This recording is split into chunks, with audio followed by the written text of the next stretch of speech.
Cosechando amigos. Con Carlos Peláez.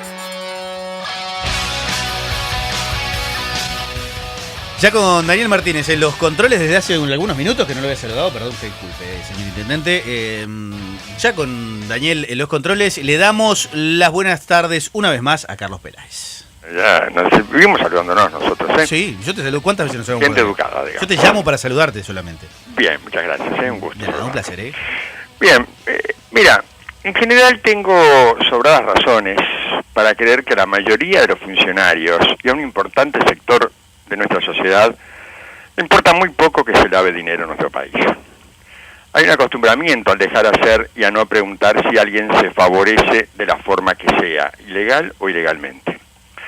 La información sobre cada caso descubierto se lee con curiosidad, hasta con avidez, ¿no? Para conocer detalles morbosos, así toda la historia. Pero se lee por los detalles. En general sirve para todo tipo de lucubraciones sobre presuntas responsabilidades políticas. Pero en un país que ha sido receptor de mucho dinero sucio de la región y el mundo, y que sobre todo tuvo una legislación que lo alentó y demasiada complicidad de muchísimos profesionales, no es extraño que la propia sociedad lo asuma casi como algo normal. Desde hace algunos años Uruguay modificó leyes y creó organismos especializados, pero a veces me parece también que esos funcionarios trabajan en soledad con escaso apoyo. Y el caso de Marcelo Balcedo, este empresario de la comunicación y sindicalista argentino, es muy ilustrativo. Fíjate vos. En el año 2006 el tipo compró la casa de un francés que vivía a un lado del Cerro de los Burros entre Playa Hermosa y Playa Verde. Después compró todos los lotes vecinos hasta totalizar unas 200 hectáreas. Nadie vio ni preguntó nada. Después taló todo el Monte Nativo. La Dinama no se enteró. Afectó una zona cercana a una declarada Patrimonio Histórico Nacional. Ni la Comisión Nacional del Patrimonio Histórico ni el MEC vieron nada. Después cercó todo el predio con una prolija malla de más de 2 metros de altura y adentro quedaron calles públicas. Ni el municipio de Piriápolis ni la Intendencia de Maldonado se enteraron. Después construyó una casa de dimensiones impresionantes, piscina, canchas para diversos deportes y otras dependencias, hasta un pequeño zoológico. Nadie preguntó cómo llegaba el dinero. Todas las fuentes consultadas aseguran que invirtió no menos de 5 millones de dólares. ¿Cómo ingresaron al país? Nadie vio nada. Después asfaltó con su propia maquinaria el ingreso a su casa desde la ruta, y todos siguieron sin ver. La OCE UGD le negaba agua a los vecinos del lugar, pero Balcedo contaba con todos los servicios. Individuos armados vigilaban toda el área interna, pero la policía no vio nada. Tenía autos muy llamativos, casi por 2 millones de dólares, la mayoría matriculados en Argentina. Este hombre y su esposa tenían radicación en Uruguay, por lo tanto no podían conducir un auto matriculado en el extranjero. ¿Cómo ingresaron a Uruguay? Aduanas tampoco se enteró, menos la policía caminera y los inspectores de tránsito de Maldonado. Y finalmente nos enteramos que desde hace unos 2 años operaba una emisora de FM en Punta del Este. No está claro si en propiedad o arrendaba. Una radio que fue parte del Grupo Sanabria. Pero Ursec tampoco vio nada raro. Hay demasiados ciegos en este país. Para peor con ceguera parcial, porque si un ciudadano común hubiera hecho algo similar a esto, tendría encima a todos los organismos mencionados. Me consta que, por otro lado, hay jerarcas y funcionarios preocupados y abnegados en la lucha contra el lavado de activos. Y recientemente, gracias al esfuerzo legado por Carlos Díaz y al aplicado por su sucesor Daniel Espinosa, tenemos una nueva ley antilavado. Pero si esa ley no hace carne en todos los funcionarios y la sociedad no comprende los riesgos implacables que atañe la actividad delictiva, nada va a cambiar. Nuestra policía y la justicia no están preparadas para combatir el lavado y la corrupción. Seguro que nadie lo va a reconocer, pero piensen ustedes por un momento cuánto podría durar un policía de calle que osara detener a uno de estos personajes. En el ámbito judicial saben perfectamente que el combate a la corrupción no está en sus prioridades más allá del esfuerzo puntual de algunos jueces y fiscales. El lavado de dinero tiene consecuencias económicas, sociales y de seguridad potencialmente devastadoras, y esto lo dicen expertos mundiales. Veamos algunos de los efectos del lavado de dinero. Por ejemplo, el aumento del delito y la corrupción. El lavado de dinero exitoso ayuda a mejorar los aspectos rentables de las actividades delictivas. Los países considerados como paraísos para el lavado de dinero atraen a gente que comete delitos. Si el lavado de dinero está extendido, probablemente habrá también más corrupción. También habrá un debilitamiento del sector privado legítimo.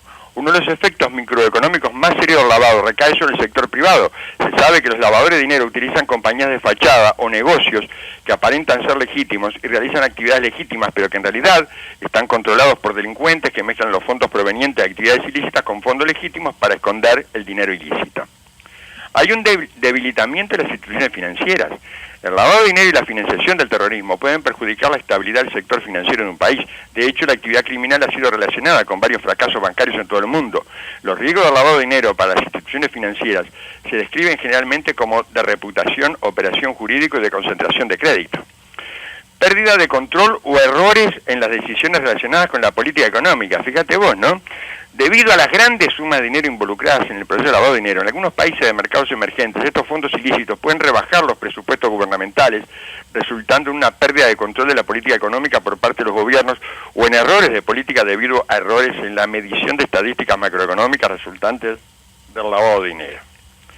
Después hay distorsión e inestabilidad económica. Los lavadores de dinero no están interesados principalmente en la generación de ganancias provenientes de sus inversiones, sino en proteger sus ingresos y ocultar el origen sucio de los fondos. O sea, señores, no vienen a dar trabajo, como todo el mundo cree. ¿Está claro? Vienen a ocultar la guita negra que tienen.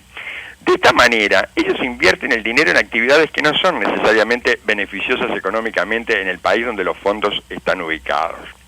Después también hay pérdidas de ingresos por impuestos, de todas las formas subyacentes de actividades ilegales. La evasión fiscal es tal vez la que tiene el impacto macroeconómico más evidente. El lavado de dinero reduce ingresos fiscales al gobierno y por ende perjudica indirectamente a los contribuyentes honestos. Hay riesgo también para la reputación de un país. Tener una reputación de paraíso de lavado de dinero o de financiación del terrorismo podría generar efectos negativos para el desarrollo y el crecimiento económico. Pero, desde nuestro punto de vista, el mayor costo del lavado de dinero es el social. La cultura que genera corrupción de gobernantes y ciudadanos. Mucho dinero fácil, desparramado sin consecuencias, distorsiona a una sociedad. Genera muchísima desigualdad entre quienes trabajan honestamente y aquellos que se prestan a esta actividad delictiva y contribuye a profundizar situaciones de injusticia. Un solo dato nada más. La especulación inmobiliaria, por ejemplo, una forma de lavado, incide en situación determinante en el aumento del precio de la tierra en zonas que no son balnearias y dificulta el acceso a la vivienda en los sectores más desposeídos. El departamento de Maldonado es un buen ejemplo de todo lo que he dicho. Solo piensen en los miles de millones que llegaron aquí fruto de evasión fiscal y tráfico de divisas desde Argentina desde el año 1976. Recuerden que aquí fue detenido Raúl Vivas, uno de los principales lavadores del cártel de Medellín. Luego Ramón Puente Patiño, contador del cártel de Cali. Más acá, Gerardo González Valencia, uno de los jefes del cártel de los Queenies, definido como el más rico del mundo. Recientemente, Rocco Moravito, buscado por Italia como el mafioso más importante. Y en medio, otra decena de casos. Parecería que nada ha servido de fuente inagotable para prestar atención a todo esto, ¿no? Porque claro, después la gente se asombra porque aparece una Ferrari circulando por el norte, o peor, se preocupan por el crecimiento del narcotráfico. Si el narcotráfico no tuviera forma de licuar su dinero, no existiría, señores, porque en realidad venden droga porque da plata. Lo que les interesa es la plata, no la droga. ¿Está claro? Es como quien fabrica chorizos o fabrica ladrillos. Estos tienen una actividad delictiva, pero no es por la droga esencialmente. Lo que pasa es que la droga genera muchísimo dinero, muy fácilmente, y hay muchos mecanismos para licuar ese dinero. Y entonces, si no asumimos como ciudadanos, y si no asumimos, sobre todo no le reclamamos a los funcionarios, a todos, yo no me imagino, por ejemplo, mirá, y te lo digo con franqueza, porque creo que lo sé esto, ¿no? Cuando llega un inversor de esos, que llega con su maqueta, ¿viste? Y su carpeta de proyecto y dice al señor intendente, venimos a invertir 80 millones de dólares, no me imagino al intendente que después de darle la bienvenida, saludarlo y agradecerle por su interés, le diga, mire que nosotros vamos a controlar el origen de ese dinero. No creo que nadie se lo diga. En realidad todo eso después se pasa a funcionarios de segunda categoría que son los que empiezan a pedir los papelitos, ¿no? Y a veces los papelitos se dan, a veces se pierden, a veces no llegan y a veces no se reclaman. Yo siempre recuerdo a todo esto, que no tiene que ver con el lavado, pero sí tiene que ver con formas operativas, ¿no? A finales de los años 90, la Intendencia había determinado, como todavía no estaba instalado el saneamiento en Maldonado, que los nuevos emprendimientos, los edificios en altura, tenían que tener una planta potabilizadora, una planta de tratamiento de aguas residuales, ¿no? Entonces vos ibas a un mostrador y te atendía un señor, ¿no? Y te decía, te daba todas las indicaciones. Bueno, ¿y a dónde voy? Vaya aquí al mostrador. Y entonces el tipo iba a otro mostrador donde aparecía el mismo señor, ¿está? Y entonces te daba todos los detalles. ¿A qué hora sabés qué hacía ese señor? ¿Qué hacía? Vendía plantas potabilizadoras. Bueno, es una casualidad. Bueno, pero de esto está lleno el Estado, de vivos está lleno el Estado también. Entonces, a mí me parece, cuando yo veo que hay gente que graciosamente cuestiona el tema de, bueno, de esta persecución a los lavadores de dinero, hay gente que tiene la teoría de que en realidad lo que pasa es que esto interesa solamente a las grandes naciones para controlar el dinero, que sí que puede ser cierto también puede ser cierto, pero en realidad no están viendo la afectación social que esta actividad hace. Vos acordate simplemente, ¿cuántos se interesaron por saber que la Compañía General de Negocios, los hermanos Rom, donde se fueron millones de dólares de Uruguay en la crisis del 2002, la dirección era un buzón de la Plaza Independencia? Y estaba a pocas cuadras del Banco Central, ¿no? Nadie se percató de eso. O que la plata de los peiranos se fue por una empresita que estaba en un escritorio de 2x2 en la zona América. O sea, muchachos, si no le prestamos atención a los pequeños detalles, si los funcionarios del Estado no tienen esta decisión de decir, bueno, vamos a fijarnos en todos estos detalles, y bueno, los balseros van a seguir creciendo, digamos, porque en realidad esto no es nuevo. Gente que se apropia de la playa, gente que construye donde no debe, gente que aparece de un día para el otro con fortunas inconmensurables. Estamos cansados de ver eso. Ahora, en realidad, algunos lo podrán justificar, otros no. El tema es la actitud que tenga el Estado para enfrentar esta historia. Hoy contamos con normas. Fíjate qué curioso, porque en la nueva ley de lavado no está la obligación de declarar, de dar cuenta o de presentar un reporte de operación sospechosa por la venta de autos de esos de alta gama, ¿no? Estaba hablando de autos de 500, 600 mil dólares, ¿no? Y Carlos, era lo que te decía, una de las cosas que me ha llamado poderosamente la atención, siempre hubo autos lindos, autos caros, generalmente uno miraba y eran eran autos más vinculados, de alta gama, pero más discretos, de marcas alemanas, por llamarlo de alguna manera, claro, sí. Más sobrios, caros, pero no impresionantemente caros. Y ahora lo que uno observa son muchísimos autos deportivos, Claro. de estos de $500,000. Sí, que, además, ¿no? sí, Pero, aparte, claro, profusión de esos autos Corvettes y de vienen, todo un poco. la mayoría, ¿no? En realidad te sorprendés que hay muchos Ferrari matriculados en Uruguay, muchísimos Ferrari matriculados en Uruguay, es sorprendente. Pero en realidad la mayoría provienen desde la República Argentina porque, bueno, dicen que allá no los pueden usar, yo que sé qué historia, que se sienten... Entonces los dejan encanutados acá, digamos, también quedan encanutados acá. Ahora, hay que advertir que los autos matriculados en el extranjero, en condición de turista, solamente puede permanecer 1 año en Uruguay. Y si sos residente, aunque sea extranjero, no podés manejar un auto matriculado en otro país, como no lo puede hacer un uruguayo. Un uruguayo no puede manejar un auto empadronado en otro país. Claro, el tema es que, por ejemplo, un inspector de tránsito, si no tiene una razón fundada para parar a un auto de estos, no lo va a parar. Si el auto no se pasa una roja, no va a poder pedirle la libreta a la propiedad y todo eso, Acá ¿no? la policía hace operativo para controlar motos y autos de esos chiquitos. pero Podría ser operativo para... Por eso te digo, Pero el que Ferrari tampoco no está hace preparada. tanto ¿Cuánto ruido, puede durar un Carlos? inspector de tránsito que pare una Ferrari? Andás a quién va dentro de la Ferrari. Segundos.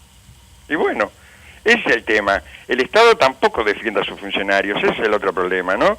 Es decir, nosotros necesitamos funcionarios responsables, pero necesitamos también un Estado que los proteja, que los defienda, porque si no, nos vamos a encontrar con esta situación. En la zona del Cerro de los Burros, los únicos que estaban preocupados por esto eran los vecinos que no encontraban quien les diera bolilla. En realidad es así. Claro, y aparte de pronto, cuando buscan eco en los medios de comunicación, estamos centrados de pronto en alguna cosa que ya explotó, de la explosión del día, y eso que es incipiente o embrionario es como muy difícil de seguir, sobre todo porque tampoco... No, yo te voy a decir, yo voy a contar una cosa muy concreta. A mí los vecinos me mandaron un correo en junio del año pasado, alertándome de exactamente de todo lo que pasaba, ¿no? Con cierta precisión. A ver, yo sinceramente no tenía forma de investigar eso porque básicamente se desarrollaba en la República Argentina, ¿no? Claro. Yo hablé con responsables de la oficina antilavado y de la brigada antidrogas. Los dos se mostraron preocupados, los dos tomaron cuenta y yo quiero creer que las investigaciones continuaron allí. Es decir, yo no tuve más información. En realidad ahora aparentemente sabemos que sí, que estaban alertados incluso por la justicia argentina a propósito de esta situación. Pero a veces a nosotros también se nos pide algo que no está no estamos en posición de resolver. A ver, quiero decir en posición, no estamos en situación de resolver, porque tampoco tenemos recursos ilimitados. Por supuesto, y ese es uno de los asuntos. Ninguno de nosotros está en condiciones de hacer investigaciones que te lleven meses y que te lleven una enorme cantidad de recursos. No podemos hacerlo. Yo, básicamente, uno agradece la confianza de la gente, pero hay cosas que no podemos resolver. Y además también está aquello de que el temor que tienen los vecinos te lo pasan a vos, como si vos fueras un mago que podés resolver todo sin ser víctima de nada, ¿no? Claro. Entonces, nadie se hace cargo de eso. Es decir, la gente cree que nosotros somos una especie de Superman sobrevolando con visión de rayos X y descubriendo cosas por ahí y que no te va a pasar nada. Claro, en realidad no es así. Es que la culpa la tiene Superman, porque lamentablemente los creadores de Superman lo pusieron de periodista y eso ha confundido a mucha gente también. Es probable que sea así, sí, es probable que sea así, pero quiero decir, no existe en la práctica eso. Uno tiene recursos limitados, no tiene las posibilidades que quisiera, y probablemente tampoco tengamos la preparación suficiente como para encarar una investigación de ese tipo. Es probable. Lo que quiero decir es que los riesgos también son para nosotros. Por supuesto. Creo que eso lo tiene que entender todo el mundo. O sea, que en esto, quien debe actuar eficientemente es el Estado, que es el que tiene todas las estructuras, tiene todas las posibilidades. Sí, pero sí, como te dije al principio, si el Estado está lleno de ciegos, sordos y mundos, estamos en problemas. Sin duda, Carlos. ¿La seguimos mañana? Un abrazo grande, un saludo grande a todos los oyentes. Hasta mañana. Rompecabezas. Compacto Informativo.